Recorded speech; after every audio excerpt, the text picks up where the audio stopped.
Do you think your parents felt that this was home? Oh yes, it was home because the German home was finished. Although we left in November 37 when things were not as hot as they became later, it was trauma to be in Germany, and they were and I and my sister were glad to get out, and so Britain Bradford became home straight away. That doesn't mean that there weren't difficulties, there were, but home it became immediately. I can tell a little story about that. On the ship, the Deutschland, as I mentioned, we were on it for 24 hours. On the morning of the day, my father took us all to the back of the ship, stern, and he had taken with him the keys to the flat where we lived because he had paid for the whole of that month and he wasn't going to let anybody get into the flat for the time that he'd paid for. He took the keys and threw them ceremoniously overboard into the wake of the ship and said, "That's the end of Germany for us."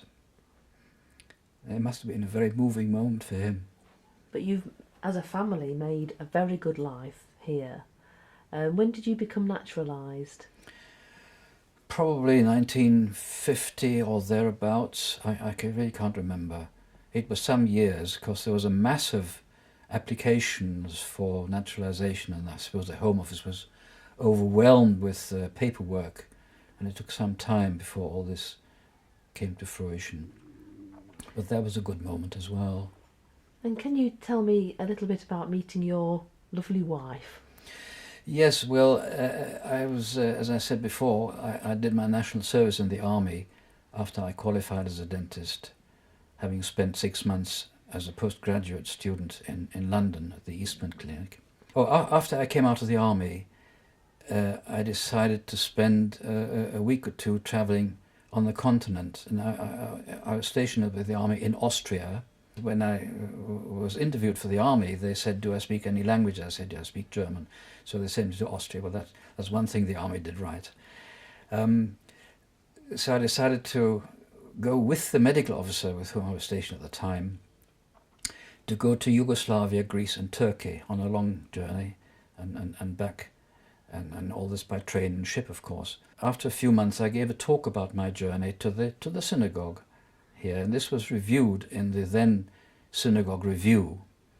And a young lady in London whom I'd met fleetingly, in fact her parents and my parents were quite friendly with one another, she saw this and thought that it would be a nice opportunity to meet me again, and invited me to give this talk, the same talk in London, to the youth group that she belonged to. In fact, the B'nai B'rit youth group attached to the West London Synagogue. And I went along there to give this talk, and there was my future wife, Marianne, whom I'd not met before. She caught my eye, and afterwards she came to me and said that she had also been on the particular train that I had taken in Yugoslavia to Venice. But that was that, and I didn't know her name even, but my sister had been to this meeting, and I had to ring her up and say, "Can you find out the name of this girl?" Which she did. The next time I was in London, I rang up and said, "Would you like to come out to lunch with me?" And she had forgotten all about me, and I had to ask, do I know you, as it were. And I said, "Well, I gave the talk." "Oh yes," she said, "I remember now." But she still wasn't quite sure. She was in fact going out with somebody else at the time. And she put her hand over the mouthpiece of the telephone, turned to her father and said, "There's this boy who gave the talk a few weeks ago. He's asked me out to lunch. Shall I go?" And he said, "Well, it'll be the middle of the day. Nothing much can happen to you." So he said, yes. So she came back on the phone and said, "Yes, I'll come." So we met at the Lions Corner House in Leicester Square for lunch, and then went to Windsor, I think, to see the castle, and to a concert in the evening. That's how it started. Oh, how did Marianne take to Bradford? Not very well initially. She'd lived in the country when they came to England. She's from Germany as well.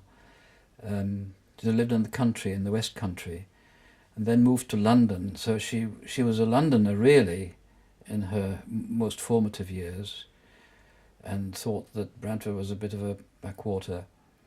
So she didn't take kindly to it, but she knew that I lived in Bradford, so she knew what she was letting herself in for. I don't think she's ever got used to it, even now. She certainly likes going to London, but she likes coming back to Bradford as well. But we've been married now 55 years, I think it is, so we haven't done too badly. We have 4 children and 4 spouses and 8 grandchildren. Before Anthony was born, Anthony's the eldest, in 1959, we decided to change our name from Lieberwitz to something a bit more anglicised, Leavor.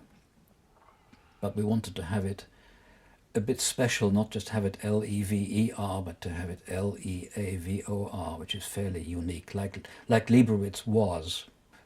We always had to spell our original name. We still have to spell our new name because it's not spelled the normal way. Can you tell me if you've ever encountered any anti-Semitism since you've been in this country? Only one tiny episode, but it's so small it's hardly worth mentioning. But as you asked, I will tell you, at the grammar school, a boy called me a Jew boy, and I didn't like that. I went to the headmaster, who happened to take one of the lessons. So at the end of the lesson I went to him. I said, "Excuse me, sir, but I want to report that one of the boys, I know who it was, called me a Jew boy. I didn't think that was right." He said, "Well, you are, aren't you?" And that was his reply. So I had to leave that alone. That was the only experience I had of anti-Semitism. And that was, I mean, the boy probably didn't think any more about it than just saying you've got an ugly face or whatever.